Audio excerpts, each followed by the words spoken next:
All right. I guess I'm a little late getting on board tonight, but I got on here. So, I guess welcome to the recaps we're doing for what we did this year. And doing 2 categories a week, this week, next week, and the week after that. And then, this week's a short week, and the last week of the month is going to be a short week. But that's what I have to do to finish up the 4 weeks of content recap for my 8 types of content. So I think what I'm probably going to do, I'm going to start this week with the food and products that we made, or products that we worked on. Not necessarily everything's been made yet, or some of it's pretty much done. I just have to finalize the doing of it. But so food category, I'll get to this in a minute, but food category, starting out last year, or starting out this year, I guess it's still technically this year, we had mukbangs, which was, well, that's how I started my year. The videos went up as an edited afterward because I can't eat 7 days in a row like I ate for each of those. So the mukbangs were definitely interesting.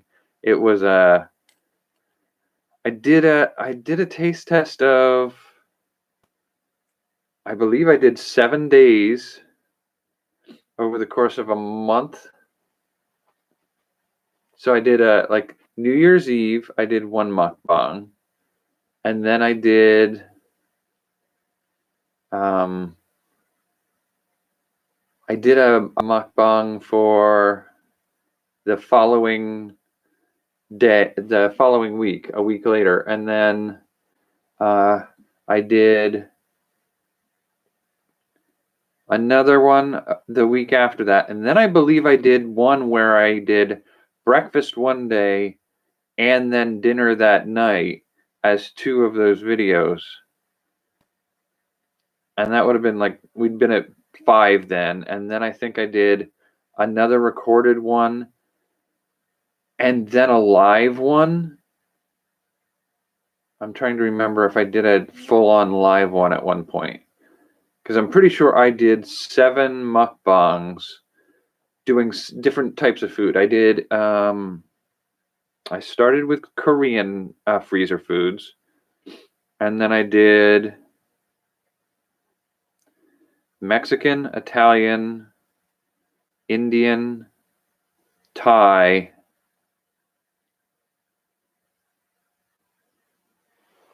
American breakfast foods, and then I think I did fast food style foods, so like the onion rings, steak and cheese. So yeah, I did 7 of them, and I think I had at least 5, if not 7, individual foods from each category. And I found some things that I had tasted before but didn't know what they were, and I found some things that I'd never tasted before but liked. And then I sort of compiled a list of ones that I actually want to get back to and visit, as see if I can make homemade versions of them. So that was my experience with mukbangs, and to be honest, my experience with that tells me I don't want to do that ever again. That's entirely too much food in one go. I always felt really gross afterwards. Sometimes it just didn't agree with my system. But eating that much in one go is just too hard. I can't do that. And so, I mean, I don't know that I would do a lot of mukbangs again. I might do small scale versions of it. I can't eat like that. It's not good for me. And so I really do appreciate at this point that it's clearly hard work. Like, it's not just a casual thing that you sit down and eat what you want.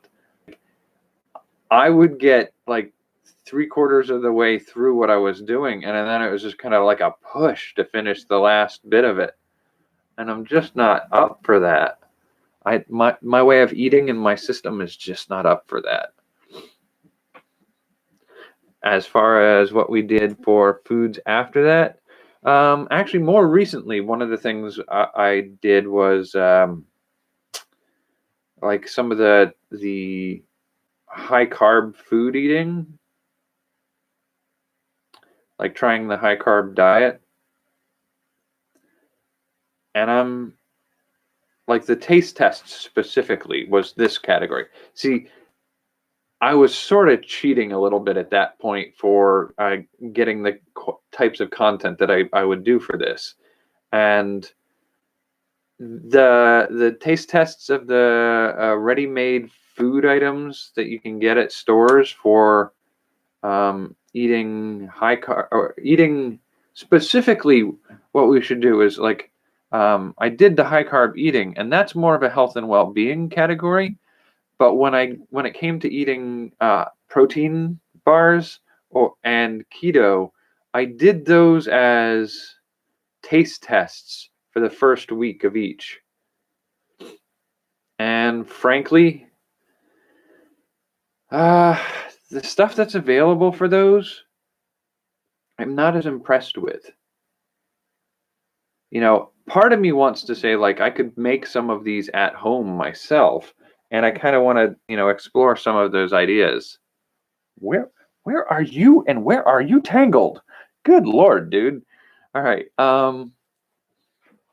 So the taste tests I did for, let's just go with the keto for right now. Maybe I'll talk more about the protein one later.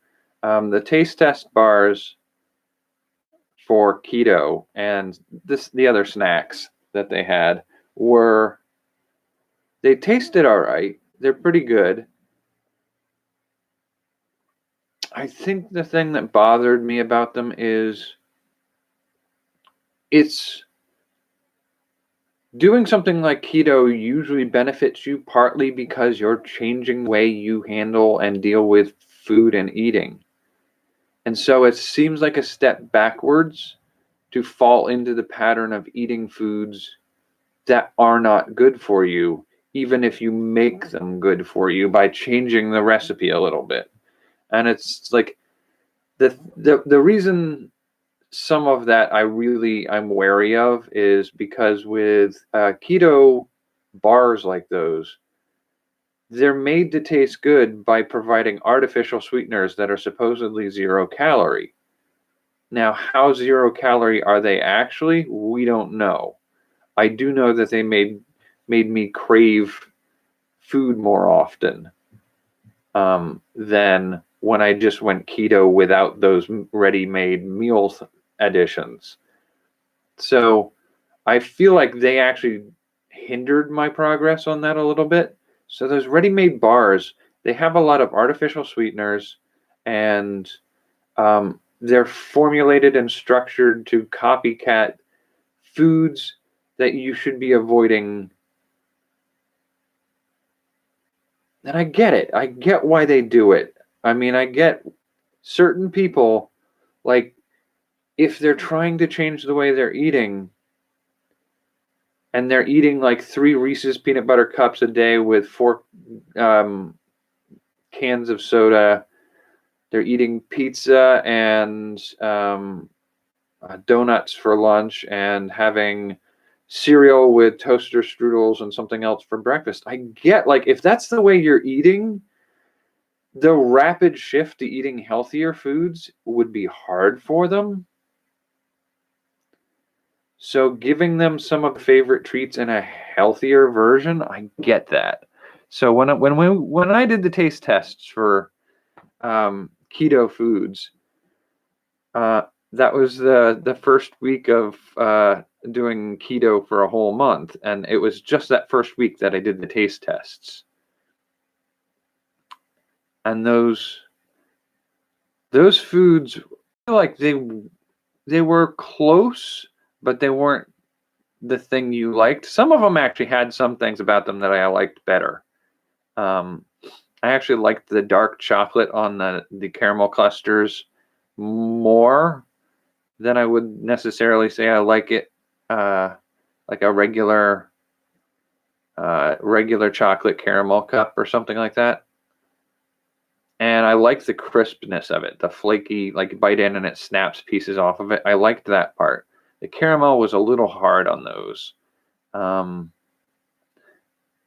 but I feel like if you're trying to eat healthier, your goal should be to change your mindset so that you don't want those caramel cups.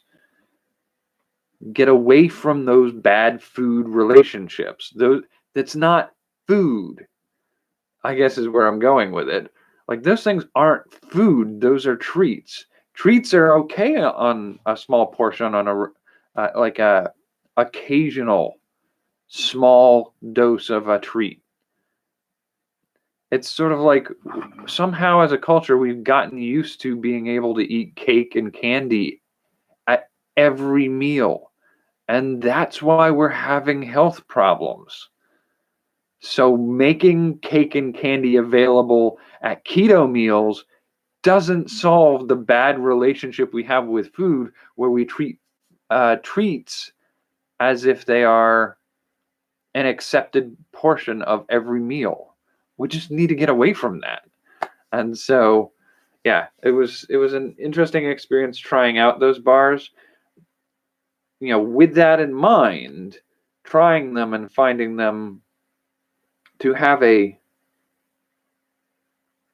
negative effect on my ability to try to eat better on the keto style diet. Like I could probably eat keto easily enough with no problems if I were just eating um, plain keto, like the way I'm more inclined to. I don't eat donuts, I don't eat waffles, and so it's like I don't miss them as part of my daily food. There's no part of me that goes, oh God, I'm craving a donut or a bagel right now. And not being able to have one is driving me crazy. So like I should be able to get something that would give me that approximation and then going and finding a keto donut. Like that to me it's not something I struggle with or need. Like if you told me next week that I should sit down and just eat um, spinach, black beans, and lean chicken breast at every meal every day for the next 2 months, I could literally just do that. And I know not everybody is like that. But if you give me those stupid little bars and those stupid pieces of candy, I guarantee you having the box in the house open, knowing that I can grab one, I don't even have to want it. I just know that, like, I'm a little bit peckish. I could probably eat something like an apple or a piece of chicken from the fridge. But instead, I'm going to go for that box thing because having had one, it induces a craving for that kind of thing. I don't actually want it, but my body says, like, that sweet thing that gives us a little bit of pleasure? Let's do that again. And my brain doesn't even have to like the thing. But if I never have that first one in the first place, I'm not craving it. So I'm not going to seek them out either. And so I really think that those things are a trap. They set you up for failure, and they're making you they're reinforcing your bad habits by making them seem like a healthier way to do them. And it's like there shouldn't be a healthy way to do bad habits. You should just try to make a way that helps people get over their bad habits. That's what should be the focus. But so that was taste tests of, well, I will say the keto ones. The protein ones I'll maybe talk about tomorrow aren't that much different from the keto foods. And then So we covered the mukbangs and the eating keto taste tests that we did on that week. And like I said, I was partially cheating with that one because eating keto for a month was one of the things. The taste tests was another category. It just happened to overlap with the other one. But all right, so that's food. The other thing I wanted to discuss that we've done in the last year for products, which is the other category for this week, has been this one. One of the very first product category of things that I made was the tray with puzzle pieces that fall out and fit inside 4 of these coasters. And honestly, everybody who's seen this thing kind of loves it. And so I definitely feel like I made the step in the right direction with this design. I've had some people express interest in me selling them in a few locations. The other thing I will say about these is there's a similar pattern that I can use. There's a type of puzzle that this is based off of, and it's a puzzle that does it's basically a name for the type of a puzzle where the pieces of one larger assemblage can be assembled into small duplicates of them. And there's a version of this that I can do with septagons or 7-sided shapes that look almost like a circle or a hexagon or they look very much like an octagon, but they just have one less side. And so this puzzle has the ability to take one giant septagon and have the pieces pulled out of it form into smaller septagons. And the reason, not decepticons, but septagons, the reason this one's of interest to me is I'm debating about it because it ends up lending a cheat to this. The thing about a septagon, like if you look at the star on this big one here, you have this large shape. It's got this central area you could do something with, maybe, but these cut-ins decrease your surface area to do things, whereas a septagon is sort of like a big circle in the middle of the tile here. So if I do one of those with a pattern on with these pieces in the middle, I should be able to use the laser cutter that I use to cut these pieces out to etch a pattern in the surface on one side where that pattern is a company's logo.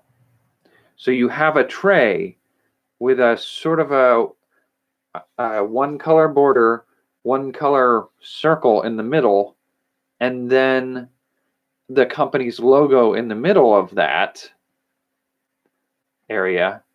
And then you dump those pieces out, and then you have a small set of coasters, again, with something that's roughly circular in the middle that you assemble out of smaller pieces. And each of, like the star in the middle of this one, the star has the front face that's out when the puzzle is assembled, and then a back face that's against the tray, so you don't see it.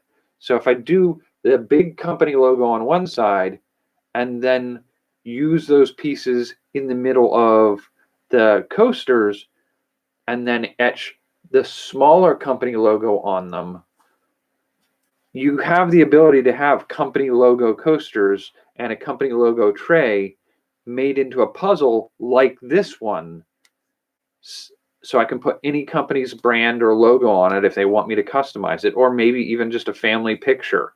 I don't know how well I could do a family picture on a laser cutter, but or a wedding, or a birth, or some special date that people want to put on there.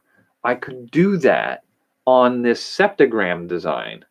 And if I do that on those, it makes a customizable, orderable product that I can make over and over again. The biggest problem I have with it is if I do that, in this one, all these pieces have just a basic white structure. So this piece looks like it's interchangeable with this piece over here. But the very moment I etch a pattern on there, it gives you a key to figuring out how it fits together, which makes it so much easier to solve this and the coaster pattern. At least I think it would. So I'm debating whether or not I want to do that. I may do a couple simple ones for just the fun of people as gifts or something like that. But that's an idea of taking that further. And that's recapping one of the things we did for product categories this year. And I think what I want to do for covering the second product category thing that we did this year today is I want to go over here to the is it in here? Is it in here? Is it in here? It should be in here, yeah. So I have some good quality ones here. So some of the designs that I was using for my brainstorming of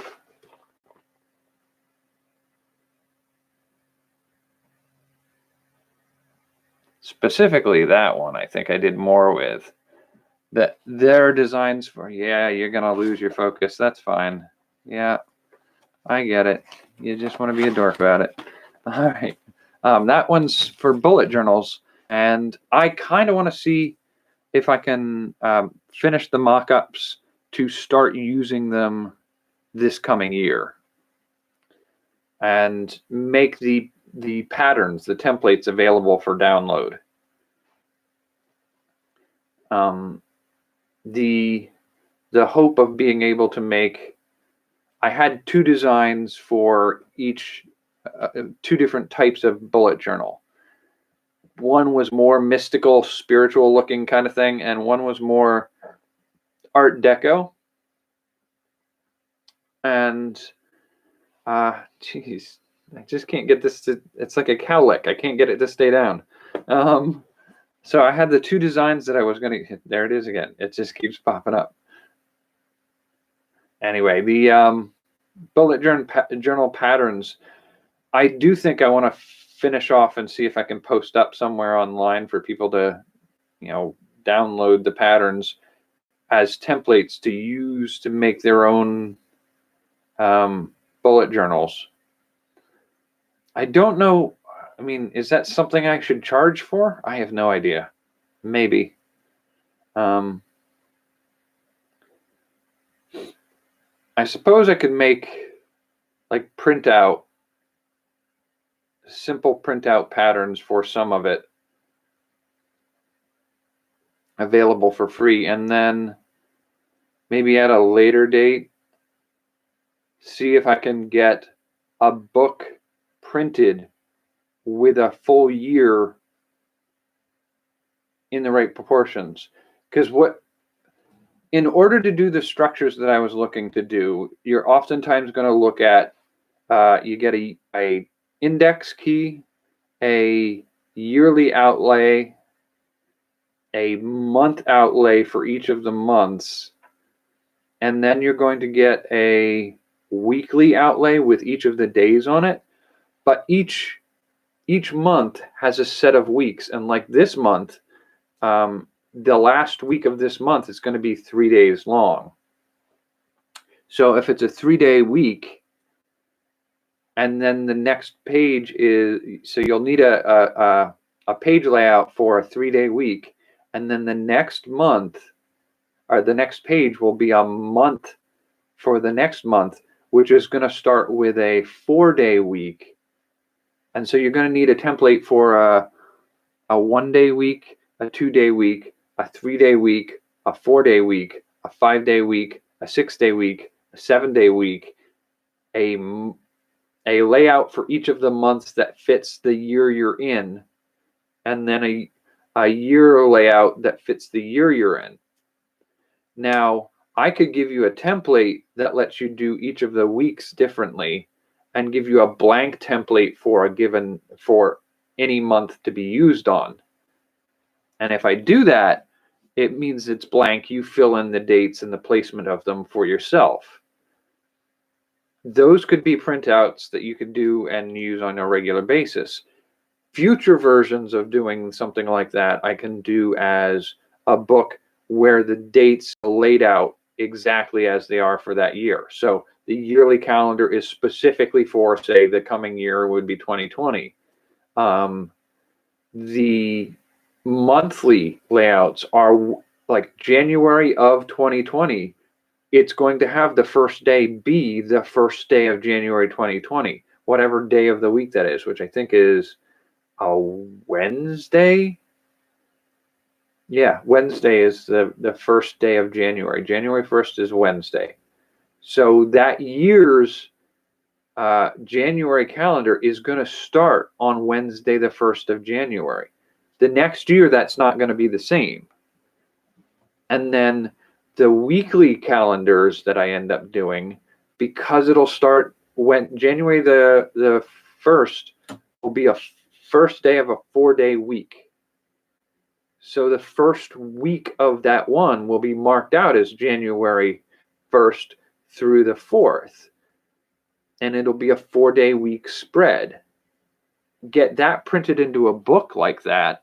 It's useful for 2020 only at that point,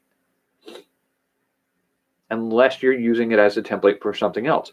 But doing that, I should be able to get a calendar layout, like a planner layout, a bullet journaling layout that I could get printed in a book that you could order online, like on Amazon or whatever you use it for, or whatever service we would sell it through.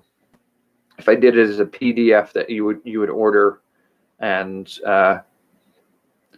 download, the PDFs, like, that's one thing, but ordering an actually printed book through Lulu or Amazon Printing or any of the printed book services available, that's a different purchase approach.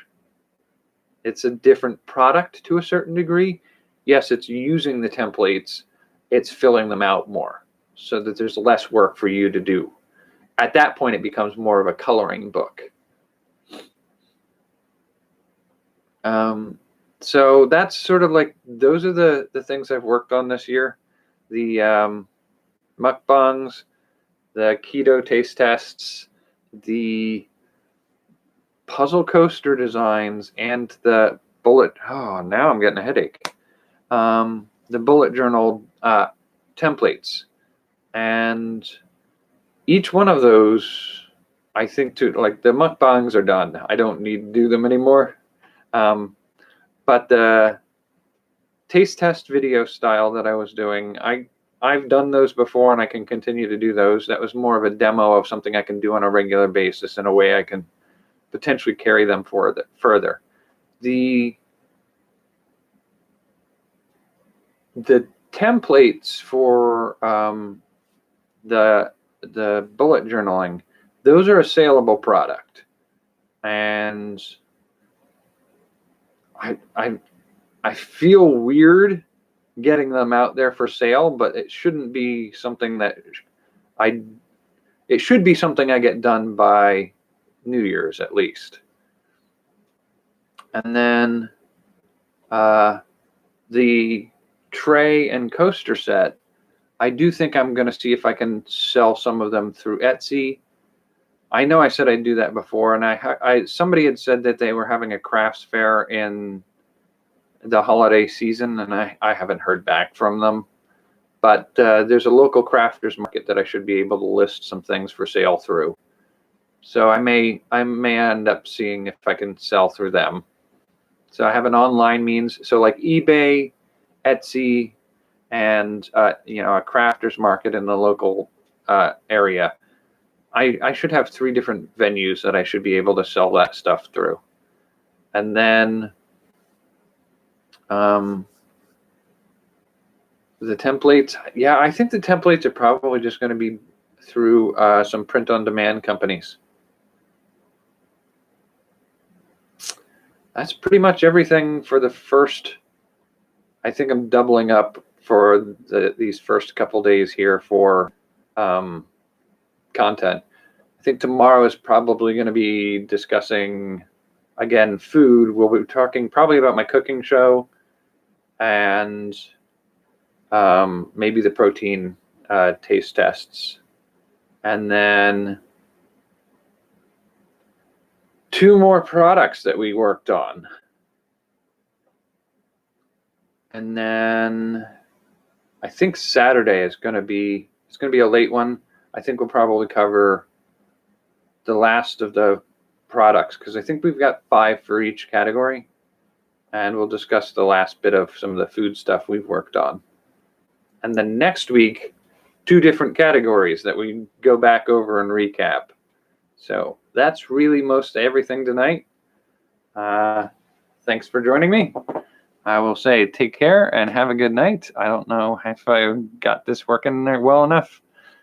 Take care and good night. Did it work? Yeah, it worked. All right. So I think I got this up and running now. Getting back into the patterns. Still working some of that out.